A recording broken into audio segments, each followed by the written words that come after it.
Don't come in, please. Don't look at what the fire left behind.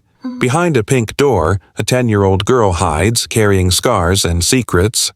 But today, someone brave steps into her world, and nothing will ever be the same. Don't come in.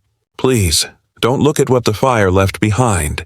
Behind a pink door in a mansion that once breathed with laughter, 10-year-old Isadora Mendes hid, curling herself into the shadows of memory. Her cheek bore healed scars that spoke louder than any words she no longer dared to say. Morning light fell in soft ribbons across the floor, yet her world was stitched together with veils and silence. The walls that had once echoed with running feet and giggles now absorbed every sound, leaving only emptiness.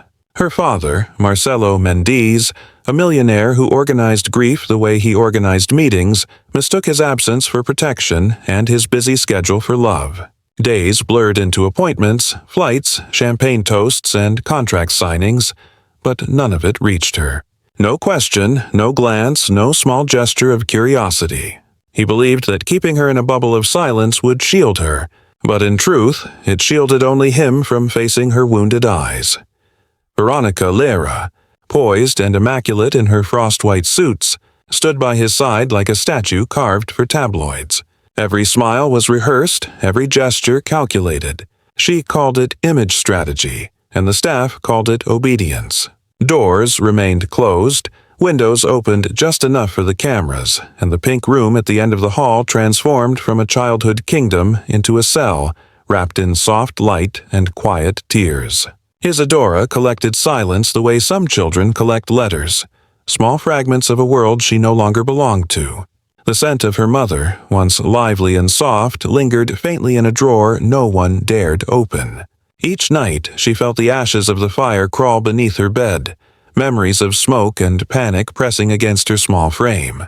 She whispered words to herself, rehearsed sentences she would never say aloud, imagined her father kneeling at her side, listening without interruption, without judgment, without fear. She imagined being seen, really seen, without anyone flinching. And then, one morning, the quiet rhythm of the mansion shifted. Footsteps she hadn't heard in months echoed faintly through the hall, measured but unafraid. The key turned, the light changed, and destiny seemed to wait just beyond her pink door.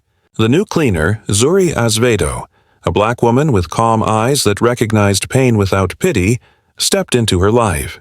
She carried a bucket and gloves, the faint scent of soap and lemon clinging to her like a shield. Her presence was understated, almost reverent, as if she understood the weight of the house's grief. When she knelt to pick up a small doll lying by the bed, she murmured, "She looks lonely. Maybe she's waiting for someone brave enough to play again." The words were simple, but to Isadora they fell like sunlight under a locked door. No one had spoken to her that way for months, without fear, without pity, just quiet, steady kindness. Veronica appeared from the corridor like a gust of cold wind, her perfume slicing through the air. Her eyes, sharp and controlled, appraised Zuri as though the new maid were a threat. "The girl prefers to be alone," Veronica said, voice smooth but laced with poison. Zuri's head bowed respectfully. "I was only cleaning, ma'am. I didn't know this room was forbidden." Veronica's thin smile froze the air. "Now you do." She turned and left, her heels clicking a warning through the marble floors. But Zuri didn't leave. She looked once more at Isadora, truly looked, and in that gaze the child saw recognition. Recognition that understood burning, surviving, and standing tall. From that morning, a fragile thread of hope began to weave through Isadora's days. The girl who once ran through gardens now waited behind curtains, but she started noticing Zuri's presence in subtle ways. The soft folding of blankets, the careful dusting of shelves, the way the light bent differently around her. She began to let her small hand peek from beneath the scarf that hid her hair, watched Zuri move with grace, allowed a few moments of shared silence that no longer felt heavy. The walls themselves seemed to listen, holding their breath as if afraid to shatter this delicate change. And though Veronica's control remained, even her careful surveillance could not erase the spark Zuri had ignited. For the first time since the fire, Isadora felt it.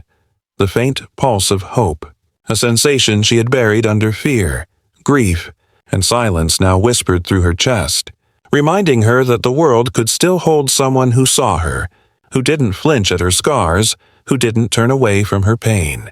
In that quiet moment, behind a pink door in a mansion that had almost forgotten laughter, a small girl began to imagine a future where she might be heard, might be seen, might live again.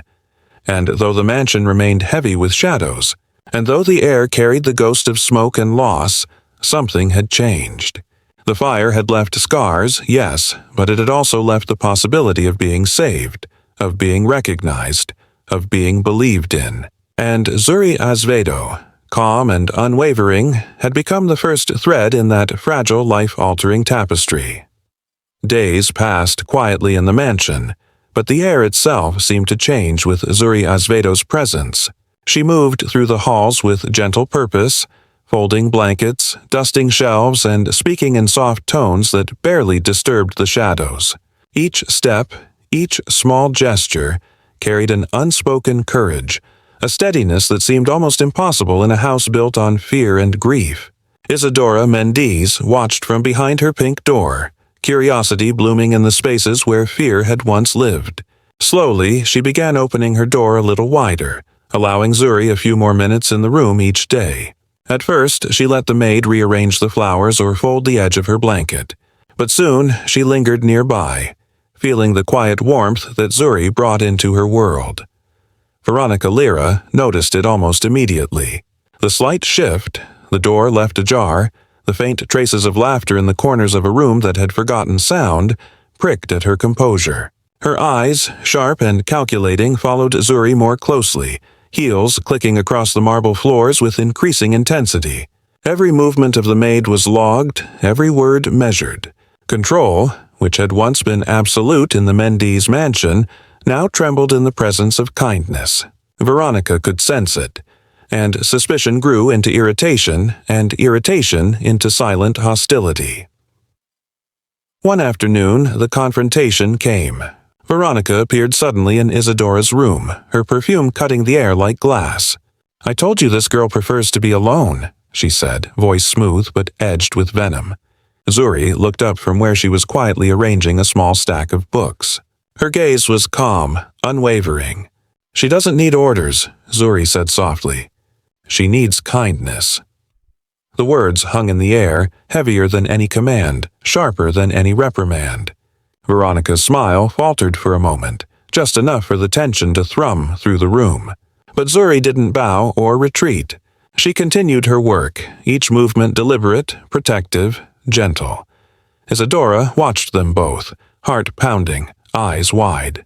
And then she noticed it. A thin silver scar tracing down Zuri's neck. It was faint, almost hidden, but unmistakable. Her own fingers had traced the scars on her cheek countless times. She knew pain when she saw it. A connection sparked in her chest, an unspoken understanding that somehow this woman had endured a fire too, had survived it like she had. Questions rose, but the fear that had caged her for months was tempered now with a fragile curiosity, a desire to know. That evening, under the soft glow of the mansion's tall windows, Zuri leaned close to Isadora and spoke quietly. "I was there the night of the fire," she said. Her voice trembled only slightly, but carried the weight of years held in silence. "I saved you. Your mother. I tried to save her too, but she didn't make it. I kept this." She held out a small charred notebook, its edges blackened but intact. Isadora's small hands shook as she reached for it. You were there? You saved me," she whispered, disbelief and awe warring in her tone. Zuri nodded, eyes steady, almost sad. "I worked here back then. Your mother was kind to me. When the flames started, I got you out. Then they told me to stay quiet. Said it was better if no one knew." The revelation sent a tremor through Isadora's chest. The mansion, once a mausoleum of shadows and silence, seemed to hold its breath. And then a darker truth pressed down. Zuri's words implied something more. Someone had wanted this secret kept. Slowly, the pieces aligned in Isadora's mind. She remembered the cold, measured calm of Veronica during those months. The doors kept closed, the eyes that followed without warmth. Veronica had known. She had been there, orchestrating control even as Zuri's courage had quietly undone it. Betrayal, wrapped in the guise of propriety, settled over the mansion like a shadow. Isadora pressed her finger to the edge of the notebook, tracing the scorched cover, tasting the bitter memory of fire and smoke. Her mind flickered back to that night, to heat, to screams, to the sudden absence of her mother. Danger had never left the house. It had hidden in plain sight, in measured steps, in silent orders, in cold perfume and careful smiles. And now the truth began to reveal itself, crackling like embers waiting to ignite. Zuri spoke again, her voice softer, almost a whisper meant only for the girl. "Some truths," she said, "burn brighter than fire. And sometimes, knowing them changes everything." Isadora's eyes, wide and glistening, met Zuri's. The scar on Zuri's neck, the charred notebook, the quiet courage, everything converged into a fragile thread of understanding. The mansion's halls seemed charged with tension, every shadow alive, every whisper hinting that nothing here had been by accident. The girl realized something she hadn't dared to before. The fire that had destroyed her mother's life, her own innocence, had never been random. It was entwined with secrets and betrayal, with choices hidden behind smiles and closed doors. And now, with Zuri by her side, she sensed that the thread of truth could finally be followed, step by careful step, to reveal everything that had been buried beneath ash and silence. For the first time, the mansion felt less like a tomb and more like a puzzle waiting to be solved. And Isadora Mendes, small but not powerless, understood that the fire had left a path that would lead to answers, courage, and perhaps justice. The mansion's silence had grown uneasy, thick with the weight of secrets that could no longer remain buried. Zuri Azevedo moved carefully through the polished halls, her eyes scanning every detail, every slip of paper or folder that might betray the hidden corruption lingering beneath the gilded surface. That afternoon, she found it, a black leather folder left carelessly on the couch, papers half spilled, the kind of mistake only someone careless with power would make. Her fingers trembled slightly as she read, and the world seemed to tilt. Forged insurance documents, signatures she knew were manipulated, and the name Veronica Lara tied to a company long rumored to fund dangerous chemical experiments. Among the pages, she recognized a seal, Project Sendra. Her heart quickened. The fire, the lab accident, the charred notebook, it all began to connect. Zuri slipped the folder into her bag, careful not to disturb the air that already hummed with tension. She prepared an envelope, sealing inside instructions, evidence, and a warning. It was not just information, it was protection, a map to survive the storm that had quietly taken root in the Mendes mansion. Later, she found Isadora in her room, clutching the red scarf that had belonged to her mother. The girl's wide eyes looked at her with trust and fragile hope. "Listen to me," Zuri said softly, pressing the envelope into her small hands. "If anything happens to me, give this to your father. Promise me." Isadora's heart raced. "Why? What's inside?" Zuri's gaze was solemn, shadows of courage and fear mingling in her eyes. Because sometimes when the truth comes out, fire follows. That night, the mansion seemed to hold its breath. Thunder rattled the tall windows, lightning tracing angry veins across the sky. Isadora, tucked in her bed, felt the envelope pulse with weight, both comforting and terrifying. Downstairs, Zuri polished silver late into the night, an anchor against the lurking darkness. Then came a faint, familiar click, a lock turning, lights flickering, and a sudden acrid scent of smoke curling through the corridors. Isadora bolted upright, heart pounding, and ran to the door. The hallway was hazy, the air bitter with smoke. Zuri was gone. On the wall, a single word traced in gray ash, "Safe." It was both a reassurance and a warning.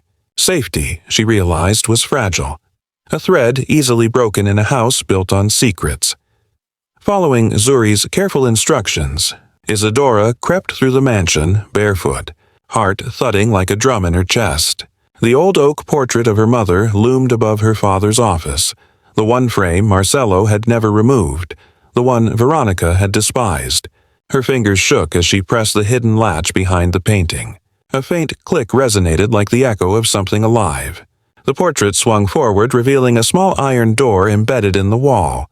Her mother's birthday instinctively guided the combination, and with a breath that trembled between fear and determination, she opened the vault.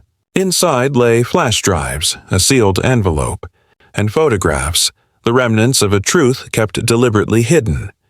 She pulled out a photo first. Her mother, Clara Mendes, smiling, standing beside Veronica, unaware of the disaster that would soon unfold. Then the flash drives, each labeled meticulously, and the envelope, crisp and official, with documents that tied the lab accident to Project Sendra. Clara's voice argued with Veronica in the footage, sparks of conflict frozen in time, wires failing, flames igniting. And there, unmistakably, younger Zuri struggled to open a door, her small form desperate against the chaos. The fire had not been accidental. It had been betrayal, meticulously planned, orchestrated by someone who smiled in the daylight while destroying lives in secret. A sudden creak pulled Isadora's attention. Veronica stood in the doorway, face carved from ice, eyes cold and calculating. "Still awake, darling?" she purred, voice sweet and venomous. Her gaze drifted casually to the open vault, as if curious about what the girl had uncovered but confident in her own control. Isadora's hands shook, but her eyes, bright with the fire of discovery, did not waver. "You killed her," she said, voice trembling yet defiant. Veronica smiled, slowly, deliberately, every inch the predator confident in her dominance. "Careful, little one. Some truths burn more than fire," she whispered, low enough for only Isadora to hear. "And you might be next." The air tightened, danger and courage colliding in the narrow space between them. Isadora felt the weight of the past pressing down, felt the echo of the fire, of her mother's screams, of every stolen moment of safety, and yet she did not step back. The notebook, the envelope, the flash drives, they were no longer just evidence. They were a torch, burning with the clarity of truth. The mansion, filled with shadows and secrets, seemed to inhale around them, holding the tension in place. In her small hands, the truth burned, illuminating what had been hidden for too long. That night, the fire had returned, not in flames, but in revelation, in courage, in the collision of past and present. It purified as it threatened, forcing fear to meet bravery, forcing the house to remember the consequences of hidden sins. Isadora, clutching the evidence, understood that she was no longer the frightened child hiding behind pink doors. She was her mother's daughter, standing tall in a house where betrayal had once reigned unchecked. And as the air shifted, thick with smoke and tension, she felt the first pulse of power in her chest. The knowledge that the fire that had destroyed her life could now illuminate the truth. Morning broke over the Mendes mansion with a fragile light, soft as the first breath after a storm. The events of the night lingered in the air like smoke that refused to dissipate, yet carried the promise of change.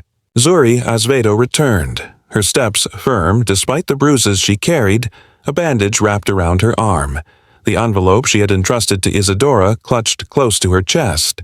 There was no hesitation in her eyes, only quiet determination.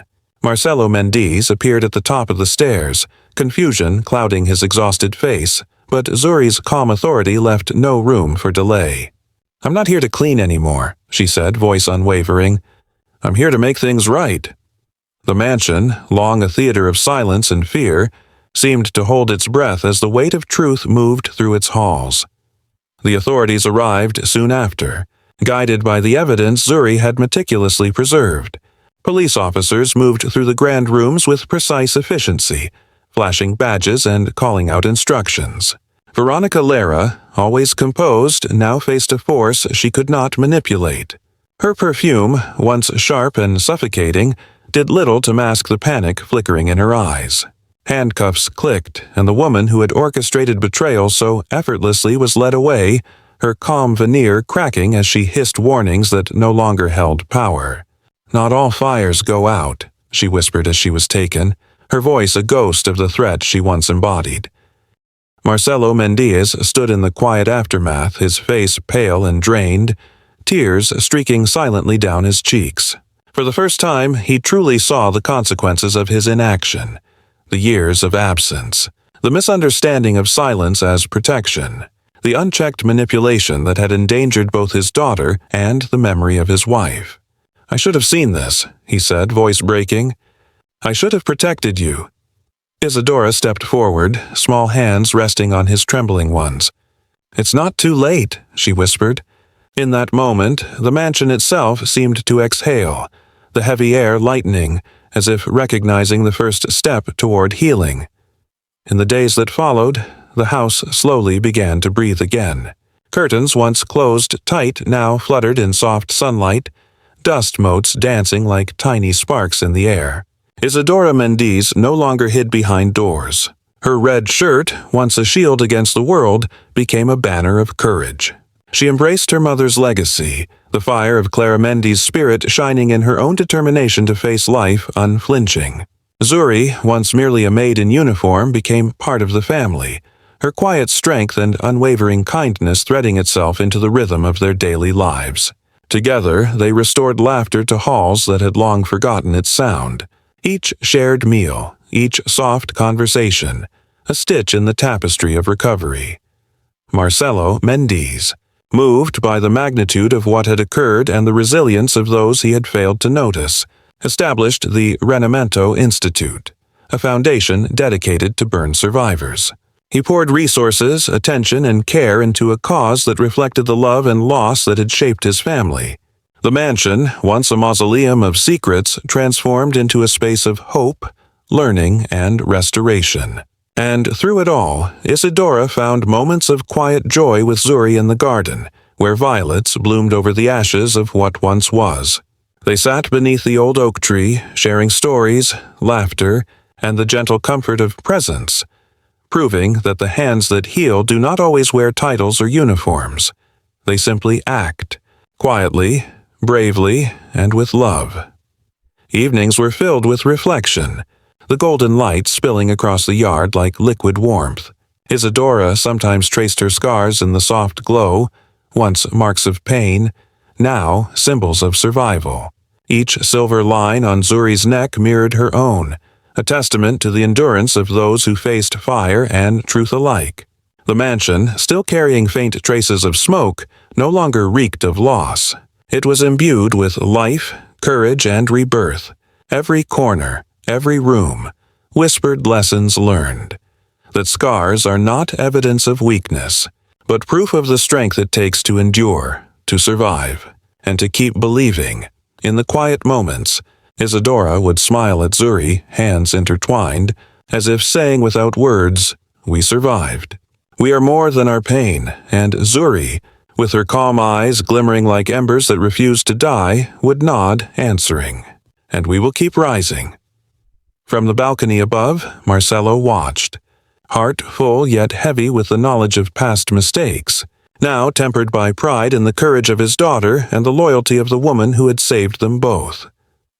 The Mendez mansion, once defined by shadows, whispers, and fear, now resonated with sunlight and laughter. It was not marble or gold that rebuilt it, but truth, courage, and the quiet acts of love that had finally been allowed to flourish. The fire had not destroyed them. It had purified what was false and revealed the enduring power of genuine connection. In the end, scars were no longer wounds to hide. They were evidence of survival, of resilience, of hearts that refused to break under the weight of loss. As evening descended, painting the garden in amber light, Isadora and Zuri placed a small easel beneath the oak tree. A drawing depicted two hands joined, one small and one strong, beneath the sun. Above it, in careful, trembling handwriting, "For my second mother." The words caught in the light like tiny sparks of hope, glowing in quiet triumph. And in that glow, the mansion, the family, and the lives touched by fire, betrayal, and courage stood renewed. The past had burned, but the present, and the future, shone with the simple truth that love, bravery, and hope endure, even after the fiercest flames.